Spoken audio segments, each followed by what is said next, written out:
Hey, I'm Fred. And I'm Ant. And this is Creator Generation. Create a generation of hype. All right, Fred, what is happening this week? This week we're chatting with Diana Nguyen, who is a comedian, an actress, and also one of the most popular creators on LinkedIn Video. And a lot of those videos involve her dancing.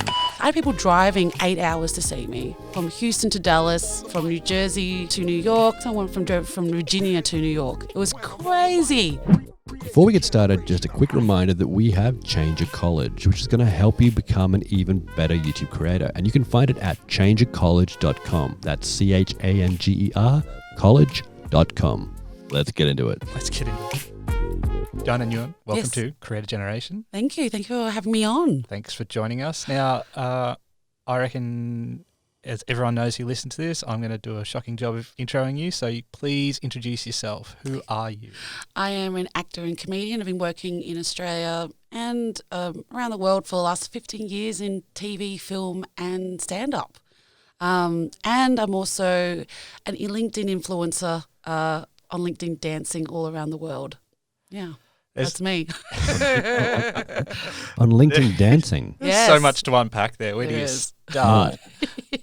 Let's start at the start. 'Cause I think you said 15 years, right? So where did you start? What does that mean? I was a small town girl from Springvale and just loved the performing arts. So I went to university, studied for 3 years, and then came out of university, and that was that weird transition of going, I know my Bachelor of Arts won't make me any money, so do I become a teacher and do my dip head? But I stayed good friends with my drama teacher, and he said, you know what, go fail as an actor first and then be a drama teacher. So at least you know you've given it a go. You can't be an actor but not giving the industry a go. So I did, and that was in 2006. Wow. And I haven't done my dip ed since then. Go fail, though. Yes. Not go give it a try. Go succeed. You might make it. It was just go fail. Go fail. Awesome. Yeah, and I've been really lucky. I'm a bit of a hustler. So I've worked, done TV, film, short films. I've done all that free stuff to get my CV up. And magically this year has been my biggest year. I've had 5 TV roles this year. It's been mind-blowing. Awesome. In my 14th year of acting, 5 roles on TV. Which is a lot. It is for an Asian. Well, I am Asian Australian, so that's a bit of a breakthrough, I reckon. Yeah, that's Yeah. awesome. So what was that go fail start? Or maybe it's success. I'm not sure anymore now. Yeah. What was the start? You went out and... Just doing it. So I got like a really dodgy agent who I never met and paid $350 a year, and just went onto websites and looking for auditions for theatre. So I'm a theatre trained, and just applied for everything. Free, you get a show reel afterwards. Just kept going and going. And then I think about in my 3rd or 4th year as the failed actor, who was, and I say that when I say that in a nice, endearing way, as failed, is that I was given roles that were probably about 2 minutes long. So that for me is the industry failing me. And so I call myself as a failed actor. So I wanted to shift that, and I thought, hang on a minute, why don't I write my own stories? So I started creating my own content. So I started creating my own theatre shows, and they were predominantly about being intergenerational Vietnamese Australian and adjusting my life being an Australian and watching my mother's struggle being Australian. So that was the content I started shifting and started narrating my own shows and my own journey. So, and then in 2011, my best friend from primary school, we decided to write a comedy show called Fee and Me. Performed at the Comedy Festival in 2011. We sold out 4.5 stars in the Herald Sun. And that kind of went, hang on, there's actually a market here and I can actually make money. So that was another shift. And I think I've been really good at being an entrepreneur, creative entrepreneur in my own business as an actor by morphing from an actor to MC to stand-up. It's been a really weird transition. Like, generally actors stay as actors, but I've had to become an entrepreneur. Yeah. Awesome. Which is, we see as a future for a lot of creatives and creators online especially. But stopping at Fee and Me, like the live show, what was it? Like, explain that to people who haven't seen it or heard of it. So Fee and Me is a celebration of a Vietnamese refugee mum and her daughter. And actually, in the actual so theatre show, we changed it. The theatre show was a son, so mother's love for her son, and what she'll do, and all these embarrassing sketches that we could put together of our growing up with our real mums. And for the first time, there was a celebration of this tough love in Melbourne when it was very whitewashed with white comedians, very white content. And so we stood up. So we had people lining up. We were selling out for 3 weeks. And that was in a 80 room. And it was our first year debuting as well. So it was huge for our community, but huge for other refugee migrant generations that come to Australia to hear another perspective. Because we had Wogs Out of Work. We've had Effie, that generation in the 90s, but we never really got to celebrate the Vietnamese story. So that was where Feed Me came alive, because there was a market that wanted it. Brilliant. Yeah, thanks. It was hard work. So, like, when you say you were trying to get roles and you were getting 2-minute parts and not getting paid and things like that, and you shifted to writing your own content, what was that shift like? It sounds like it was forced on you, but in a way, but it was always within you. I think when you get cast as a prostitute 10 times, you kind of go, there's more to me as an artist, right? So that's what was happening? Yeah, I was getting cast in very stereotypical roles, prostitute, refugee, doctor, nurse, but I could never play someone with emotion. I was never, all this theatre training that I learnt from Shakespeare to Greek theatre, I was never allowed to expand any more than just those 2 minutes. Like, I make a joke in my stand-up that I go on Underbelly. Everyone knows Underbelly. But then I go, but I was on Underbelly for 20 seconds as a Chinese carrying waitress. So, in those 20 seconds, how could I emotionally tell you that I'm a human person who has more complex ideals and thoughts and failures?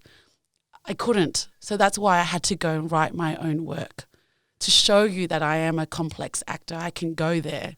But the industry has restricted me, so it stopped me from actually growing as an artist. So I decided to grow myself. God, it's tiring. That's awesome. Yeah. Brilliant. That's so good. I really wanted to sort of get a little bit of a taste of why you did that. That's it. Prostitute roles. Prostitute. How much? But 10 of those in a row, you dial that in. And well, do you know that show called Marco Polo? Yeah. That was on Netflix. Yeah, I was given an audition for that, and it was a prostitute role, concubine, one of Marco Polo's women, and it said in the description, would you be happy to get naked for it? And but this time, I would have gotten that if it was the 5th prostitute role, but because I had hit a limit, I said no. I said no to my agent, and I regret that because I could have gone on Marco Polo to Netflix. I regret that was like the 10th one. I rejected so hold on. it. So you're saying if that was the 5th time, that would still be okay, but it was actually the 10th time. Yeah, it's kind of I was at the top of my cup. When it overfills. Yeah. I wished it was just like a really tasty drink that just overflowed. And I wished I have regrets about it because I could have flown to Malaysia and shot it.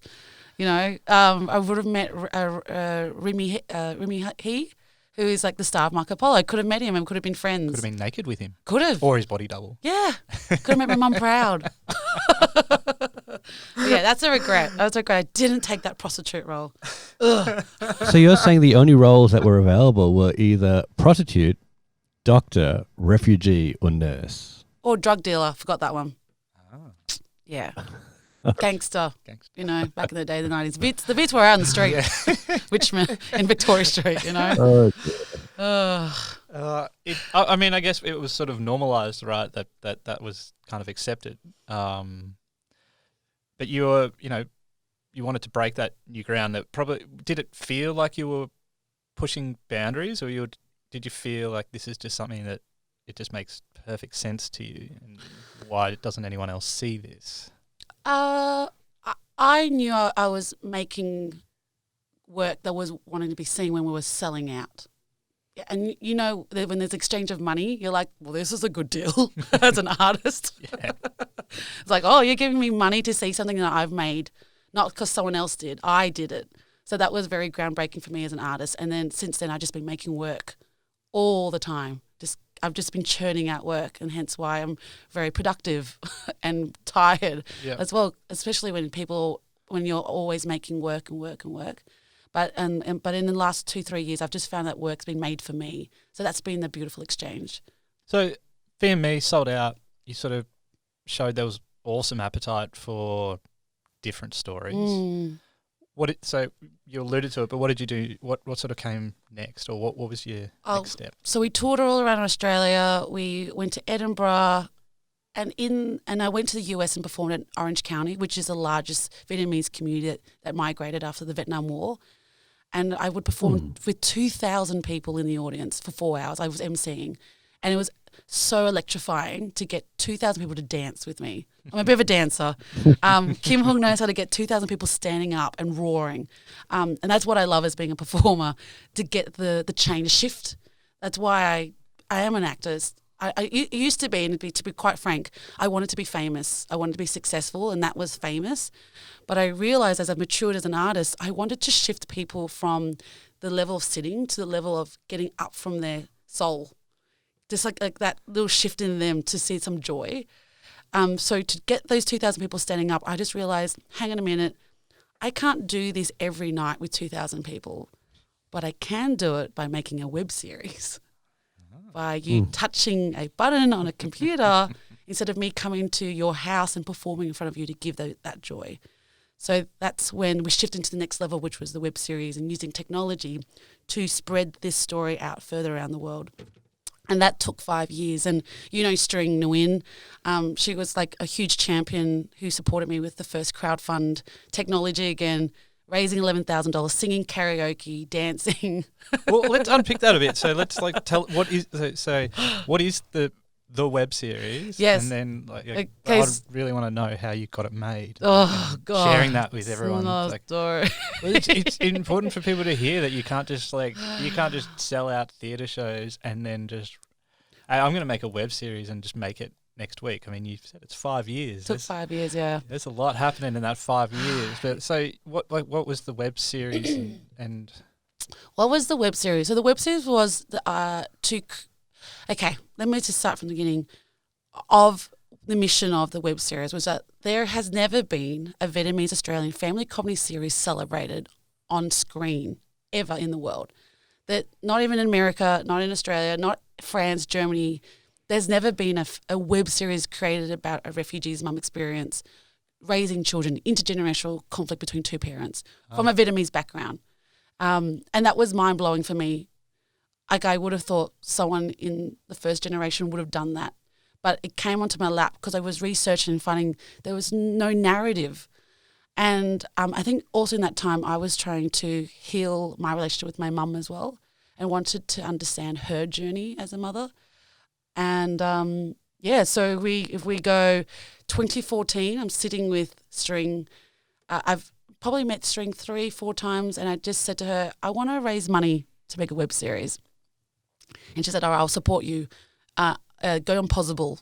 And for a month, for 30 days, she sat with me on the call, on the phone, creating marketing content for me, where we just went support the first ever Vietnamese Australian family comedy series. And that was the statement. Make this happen. Make this dream happen. And over 30 days, we raised $11,000 by people donating $25 for me to sing a karaoke song. So I had about 40 requests.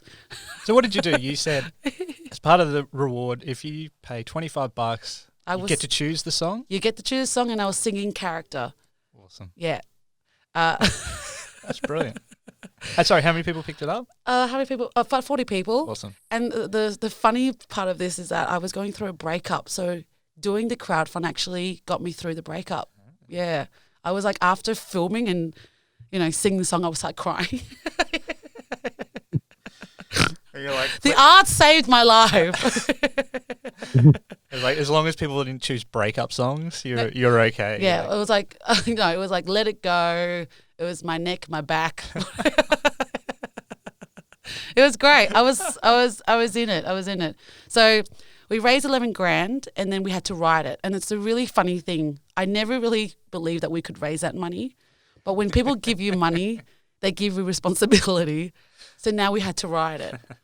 And from a shift from a theatre show to web series script was a massive blow to my face. I didn't understand it.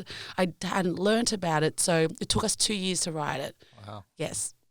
Wow. And then 2 years later, 2017. Did you get, sorry, before you do that, did you get something like, did you just struggle your way through it? Did you find someone else to help, or you just?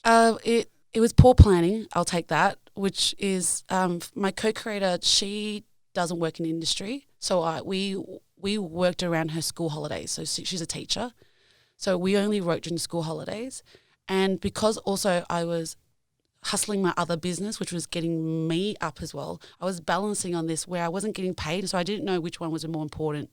But I think after a year or two, I had friends who had given me money and said, "Where's the show?" Yeah, there's there's $11,000 worth of backers going. It is.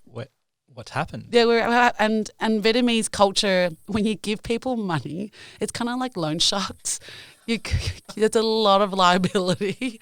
You don't want to be known as a person who ran away with the money. I think any community, that's ubiquitous across most people. I think I gave you money. Don't run away with it. Yeah, don't run away with it. But yeah, but it gets, but it's massive shame. And the Vietnamese people I have to say, are very good at shaming you. Very good at shaming, and then they blacklist your family, your next generation. Right. Yeah, it flows down. Flows down. Right. My kids will be shamed. Yeah. But you came through, so you to save your kids, your future kids, and your in-laws and whoever else. Yeah. You came through with the goods though. We came with the good with the script. Yeah. 2017. Got 2 producers on board. And then December 2017, we filmed it 7 days straight in Springvale. That sounds too easy. Back it up. Back it up, go on further. How do you get 2 producers and suddenly start filming it? No, I was really wowed. Like, people were able to do this for free. So if we talk about the possible crowdfund, it was $11,000 we raised, but we took out all the costs. It was $9,000. So we had $9,000 in the bank to make a web series, knowing that more than half of that money will be paid for catering. To feed. We had a cast of 50 and a crew of like 50. Wow. And $9,000 in the bank. And if you ask me how did we involve 2 producers and the team, was because they loved the story. Yeah. Wow. Yeah. I'm so grateful for these 2 people. So the 2 people are Lucinda Bruce and Serena Hunt, who said yes. And the team that came on board with $9,000 in the bank account just said yes too. They believed in it. And I have to say, I'm really good at pushing the message that this is the first one ever. And they love the script. I'm grateful I'm still right putting now. the numbers together. I'm like, $9,000. Yeah, $9,000. People. They did it for free. Wow. Yeah. And yeah. what's the story? Like, what is the story that they fell in love with? It's basically so I play the one of the main roles. There's 2 characters. So there's the daughter and myself, who's the mother. And it's basically the interactions and love they have for each other. So in episode 1, you get to meet Mum in the sewing machine room in the garage, talking about, being successful, and her daughter wanted a drama. So there's a narrative where the daughter hasn't told her mum that she's doing a school production, and just kept it a secret. And Mum calls her a slut for wanting to be like Lucy Liu. And then in the second episode's at the fur restaurant, so going into the fur experience. And the third one is at Springvale Library, where and the stories are based on Fiona and I growing up. So it was us going to the library to study, but to check out boys. Yeah, so it was a way to be away from our parents. And then number 4 and 5, it brings all the 3 episodes into the 4 for the climax, which I can't expose. The climax where Kim Hung, the mum, has a secret that she hasn't told her daughter, which number 5 resolves. Yeah, so yeah, we're very proud of the 5-episode narrative. But yeah, they just fell in love in the cracker story. I think one of the favorite scenes and I've just posted on my Instagram, is the report card. If you want to check it out, it's where Kim Hung goes down the report card. A+ is for average, B, C, D, and like D, don't come home. If you get a D, don't come home, and F is F you. Yeah, it's a beautiful report card. And is that lifted straight from life, or is there a bit of we creative life? You could not get an F. That's beyond don't come home. Yeah, it's beyond don't come home. There was a huge expectation to be a doctor, to be so successful because your parents came here with nothing. And I think with Fee and me, and at the end of the episode 5, we actually have this blank screen with white writing that says, we want to say thanks to our parents for making it hard for us to grow up in Australia, but we are so grateful that you did. And we see the hard work that you did to make us who we are. So that for me is why Fee and Me was made. It's a capsule for us, because I don't think we could ever repay what our parents did. Like for them to come on a boat for 4 to 5 days, to risk their lives so that we could benefit it and be doctors. I understand why the doctors are high, number one, but not everyone can be a doctor. There's actually too many doctors. But yeah, Fee and Me in the end was to say thank you. Thanks, Mum and Dad. When I'm on the mic. Fred, let's take a quick break here and just give ourselves a big plug. We are super excited by this new initiative. We have created the Changer Creator College. The Creator College, quite simply, is a place where you can get a whole bunch of online courses, including our brand new Accelerate course for YouTube, designed to help emerging and new creators become even better on the world's biggest video platform. The reason we think it's pretty good is that it's not just our opinions, but the opinions of a bunch of really great creators and experts coming together to give you a very logical, structured course. Damn right. It is the college just for creators. So check it out at changercollege.com. That's CHANGER college.com. Dan, I really want to, obviously video is a big part of what we talk about, but you've really made inroads into LinkedIn video, which is a very interesting area. Can you just, let's just talk about that, like unpack all that. Like how did you get into it and how did you become so successful in it? So I bring it back to the same person, which is String. She and I had another coffee in 2017. October 2017. Fee and Me was about to be filmed, and we were just having coffee, and she'd just come back from America and just said, LinkedIn gave me the beta to do video. And I was like, all right, and just like get onto it. I was like, no, I'm not. I should be on YouTube. I should be on YouTube making content.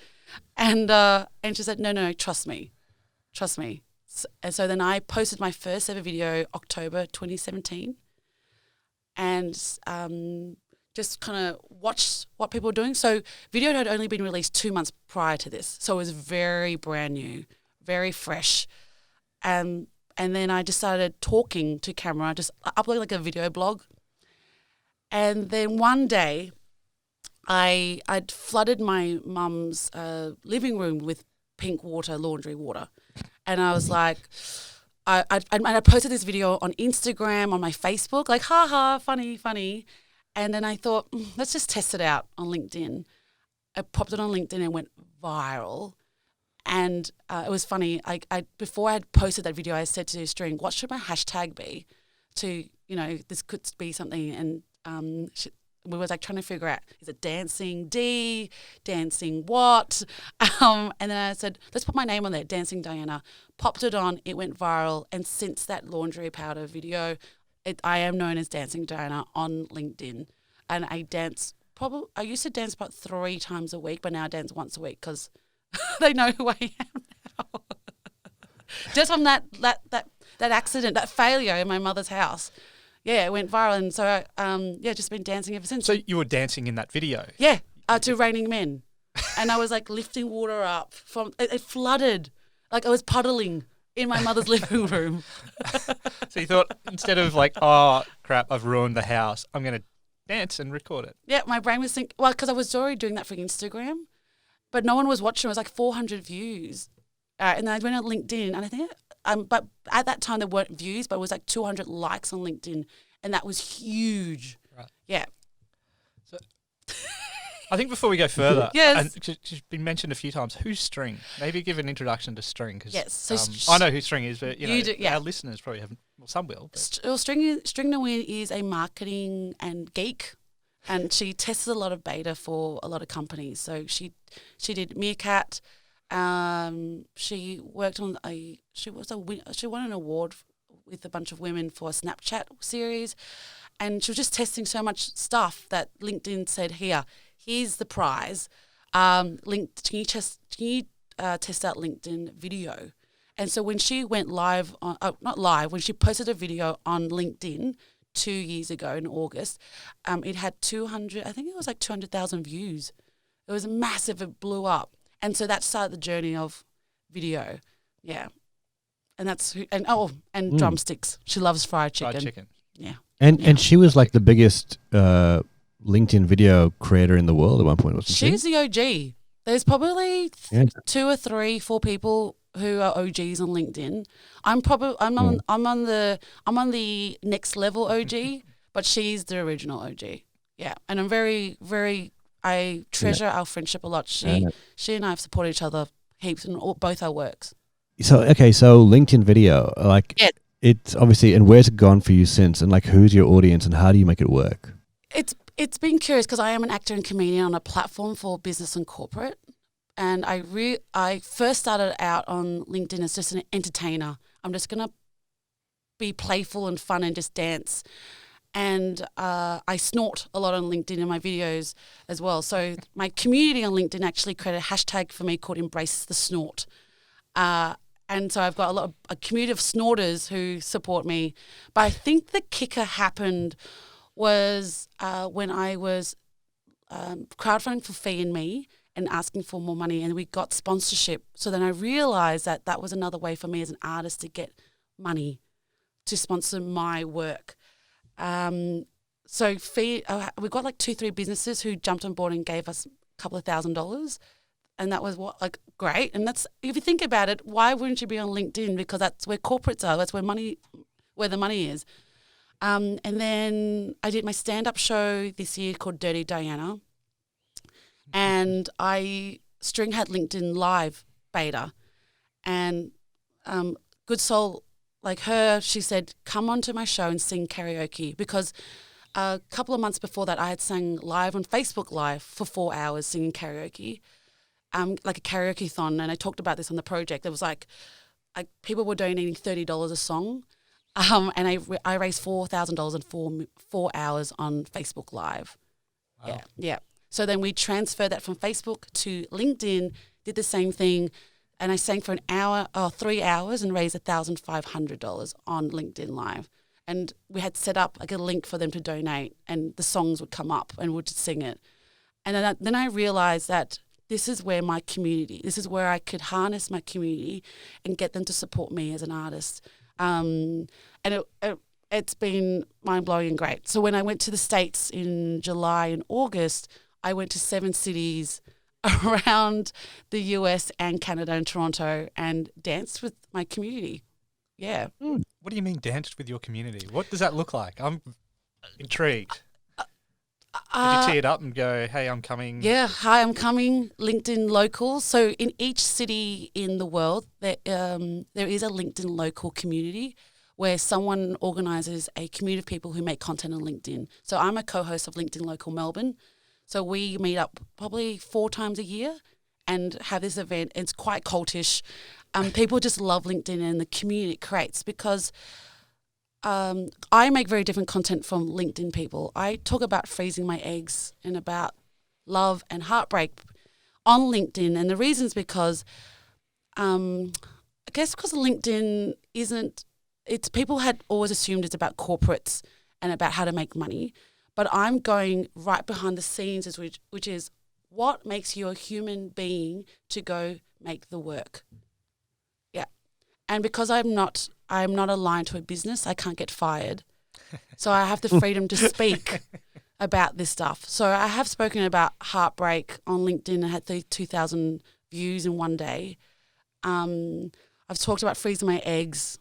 And that was really interesting because I thought that was going to women were only going to associate themselves to that subject, but men actually wrote in the posts saying, I get it too. I feel like I'm on a schedule to be a dad. Like I want to know this, like we want to be young to have kids, but we don't want to be too young. We want our careers. So I'm allowed to have that conversation on my LinkedIn with my community. But yeah, so when I went to the US, my community was already waiting. And so my community is in the US. I've curated a really strong community in the US that want to support me as an artist. So I had people driving 8 hours to see me. From Houston to Dallas, from New Jersey to New York. So I think someone from Virginia to New York. It was crazy. But because I had used my LinkedIn to tell my story as an artist, for them to, I guess, feel like I was part of them. Yeah, I was one of them. Yeah. But they couldn't articulate that on a platform like LinkedIn. Yeah, I guess I became their kind of voice. And do you get much from it, like in terms of work and other things? So, I mean, you talked about obviously some success, but how does it feed into your sort of workflow or deal flow? It's such a positive space on LinkedIn is that when I post something about my work, which is like stand up, and then to walk away and come back to a platform and see 200 comments from people going, "You're fantastic, keep going." It actually made me keep going. It's like a really great cheer squad. And as you know, as a creator, it's a really lonely space when you're left alone in your dark space. You go and perform, stand up in front of 100 people, you get that massive adrenaline and applause, and then you come home. I do go to my LinkedIn as my safe space to feel that another version of community. You're quite active on a bunch of the other social platforms as well, like Instagram and Facebook. What's the difference between those platforms and LinkedIn? For me is heart. Yes. With LinkedIn, I'm able to speak more as a human being without the filters. Yeah, so what LinkedIn is showing us that you can be a human being who passionate about their work, is driven to make a change. So that's what entrepreneurs are. Technically, they're changers. They want to change the game. So, and I'm an artist who wants to change the game too. I want to change how you feel. So I'm using LinkedIn to tell we call the genesis story, to tell that story. And anyone who's an entrepreneur gets that. There is a story behind the story of success or story of a failure. With Instagram, and I'm trying to grow my Instagram following, nearly at 4K, I find it a bit hard to do that. Why? Because I feel like it's categorized, it's in niches. Like you've got to either be a model, got to go travel, you got to be like flowers, you've got to have like a very segmented personal branding. But on LinkedIn, the personal branding is like, who are you as a human being? And you could have 10 different hobbies, but we'll still love you. And I use this as a example, like Branson. He had a business about planes, Virgin, all about planes and getting out to the world. But personal branding, he's shifted that to, hey, I want to get out into space. So he's become the face of, let's get me into space, not behind Virgin anymore. So it's like changing that. So it's like, Diana, you're an actor, comedian, but we also know that you're a human being behind that. I want to support that human being to get her success. Yeah. So, yeah, I'm still trying to nail Instagram, but ever since Instagram's TV has got into the game, you can now post more than longer content. So I've posted my freezing eggs content on my Instagram, and I've gotten great views on that, but also really great comments from women and my friends messaging me going, hey, I want to talk to you about freezing eggs. So it's shifting, but I find with LinkedIn, it's still another game of the real human story. Very interesting. So as a comedian, as an artist, and someone who's building that there on LinkedIn, just we've touched on it, but what sort of content are you creating? And like you mentioned dancing Mm-hmm. and your longer format. But what are they? What are those posts? Like, what is the content that you're creating? So the content varies during the 7 days. So I do number one is one Dancing Diana, just to keep my personal branding relevant. What's Dancing Diana? Like, you were dancing here before warming up, but Yes. that's quite different. But what's Dancing Diana? Like, do you want to give us a show, or you want to tell us? Or, I mean, for people listening, that's going to be useless. But you can jump on YouTube and watch this. Well, I'm not a professional dancer, Right. but I've realised that people we become freer when we move, and it creates a little endorphin hit when we see someone move and we move in ourselves. And I go back to the basis when we were, and go back to the number when we were 7 years old, when whatever you did when you were 7 years old wasn't wrong. But as a corporate on LinkedIn, anything you do is like no, you can't do that. So when I dance, I'm giving permission for someone else to go, that's okay, and I want to do that too. So that's why I do Dancing Diana. I do put up my stand-up. I put Fee in Me. So I put Fee in Me videos on there so that people can watch my web series, and people buy our T-shirts from all around the world. So Switzerland, Netherlands, Mumbai, the US, Toronto. I've kept Fee in Me alive via LinkedIn. And I also do confidence and presentation warm-ups. So teaching people how to let go, because every corporate person or entrepreneur will have to make a presentation in their life span and tell their story. And I find that people think that a good presentation is the content and if they just stand there. But because I'm theatre trained, it also needs to be entertaining. So I want to shift the game of let's try not to do TED Talks anymore and be that, the regiment TED Talk where you stand up there and just tell your story without entertainment. Actually tell there with gusto, with passion, with raw, to change the way we present. Yeah, I want to see people present better. Great. Yeah. Don't forget the dramatic TED Talk pause. That's it. Well, what if you could just dance? Great. Yes, it would go viral. But yeah, that's what I do on my LinkedIn. Okay, interesting. Yeah, and I guess one thing we haven't really touched on too much is a bit of a flavour for what your stand-up is. I think it's when we first met and had dinner after VidCon, we had a cracking time, and I don't think people were drinking too much, but the conversation went super weird and super interesting. Yeah. But your stand-up was very well, it wasn't your stand-up, but talking about your stand-up was even just super interesting. The places you take it. So, like, what's your stand-up cover? Like, what sort of space is your stand-up? My stand-up is storytelling, but I like to be controversial and a bit political as well. I think we were laughing. I think it was Michael Jackson, maybe. Not sure. No, probably. It was numerous things. Many things we probably shouldn't laugh about, but you do laugh about, and it's okay. It's okay. Well, that's the license of comedians as well. We're meant to test work.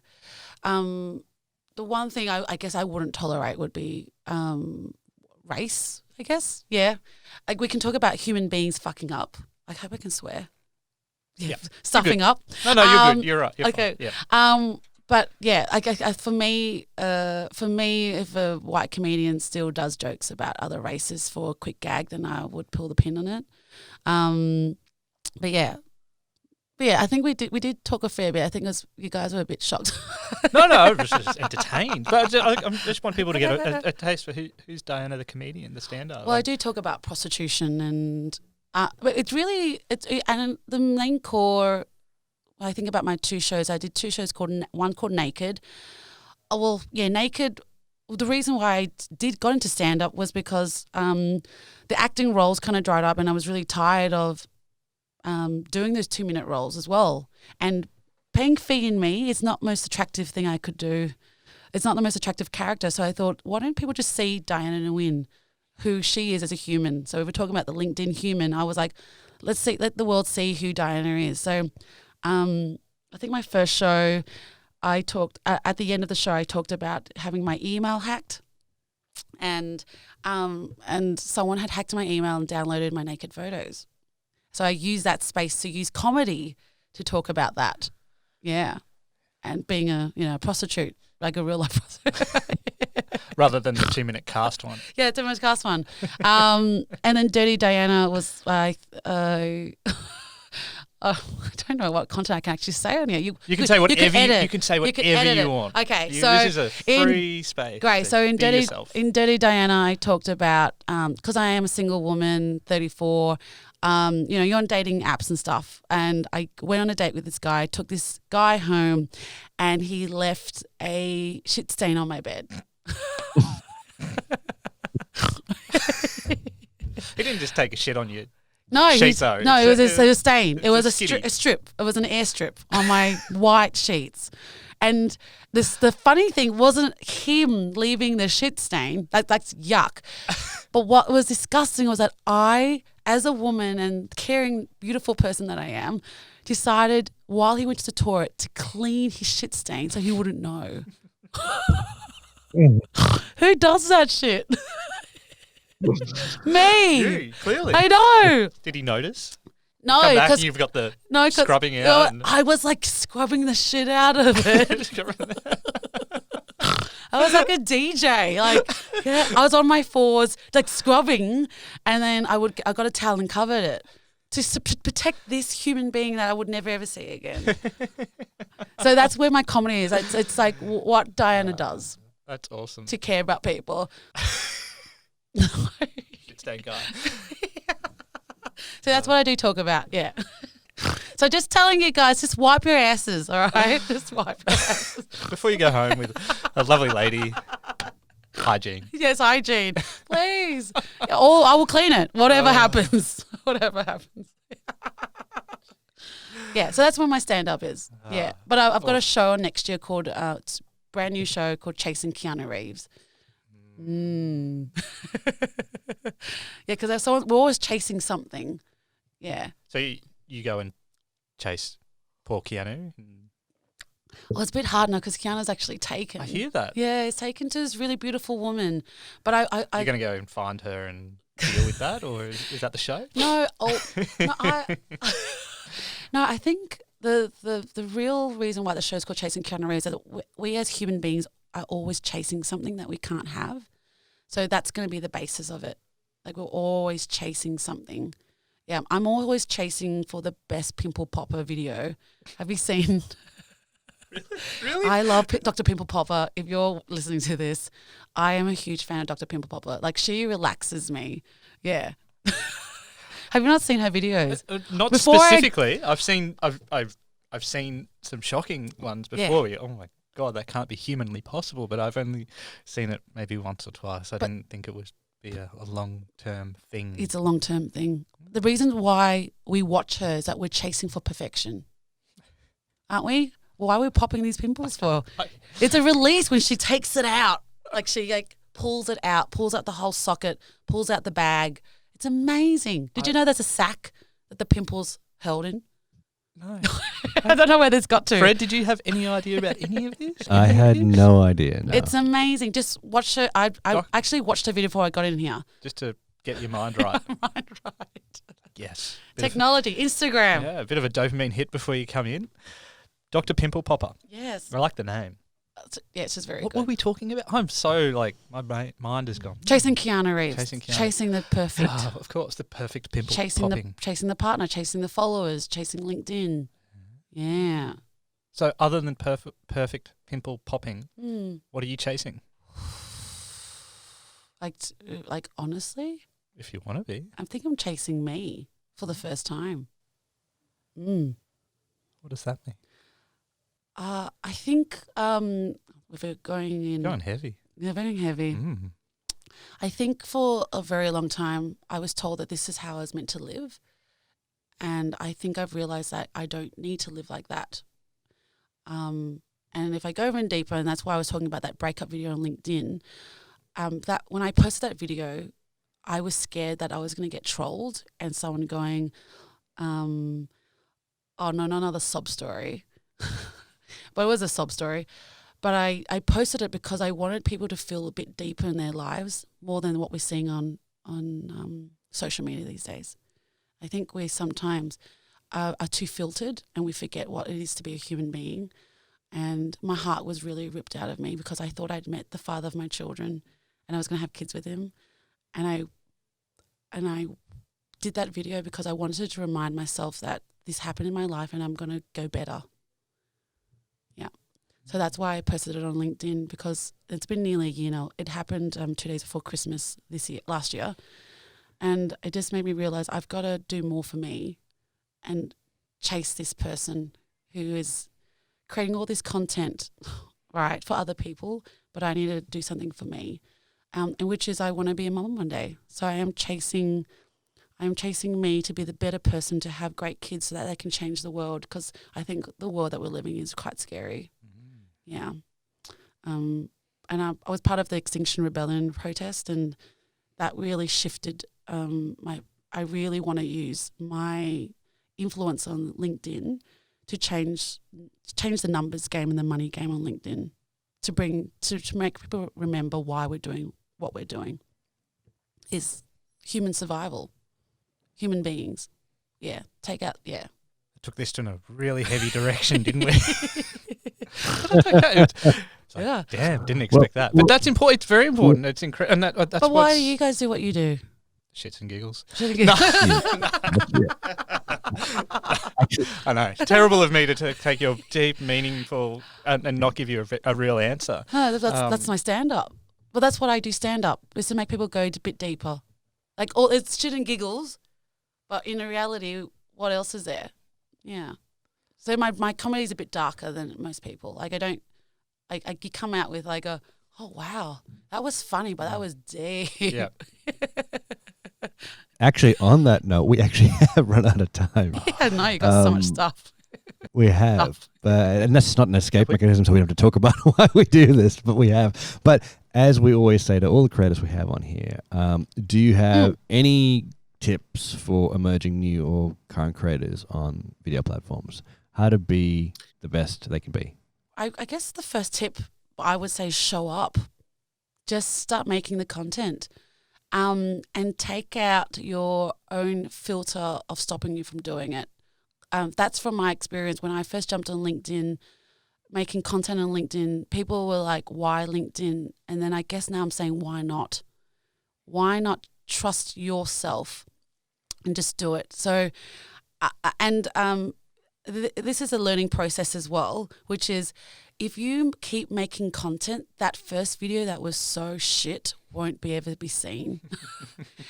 And always learn that you are always improving from that first video to the next video to the next video. I've made over 1,500 videos on LinkedIn. Wow. Yeah. So no one can scroll down to see my first video ever because your computer will lag. So just that's my tip if you want to get on LinkedIn. Just keep creating content and support other content creators on there, because that's the algorithm. It's supporting each other. It's community. Great. Any other golden tips of advice? For LinkedIn or content? Whatever you want, whatever you think other creators can accelerate their learnings from your vast experience. I've learned in my vast experience, like, intention. Have a reason why you're posting it. Yeah. Don't, yes, show up. Yes, make it. But always think, what is my mission with this button when I press it? Why? And then post it. Intention. That's great. That is killer advice. Thanks. That's brilliant. Diana Nguyen.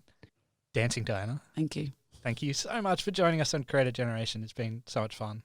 Thanks for having me. It got everywhere, didn't it? Can we get one big epic snort just for? I can't put on a snort. People have noticed. Diana has this great natural snort when she laughs, and that's why we didn't even dive into that. And it's just the funniest thing. I reckon you would have collected something. Oh, we've got heaps of snorts. Yeah, just put it at the end. I just love it. I've always wanted to do a snort reel. Was like, everybody snort now. Do it. Oh. Yeah. And you haven't done it? No, I haven't done Next it. LinkedIn video. Watch out for that. Oh, it's too much editing. Diana, thanks so much for joining us. Thank you. Bye. Bye. Create a generation on the mic.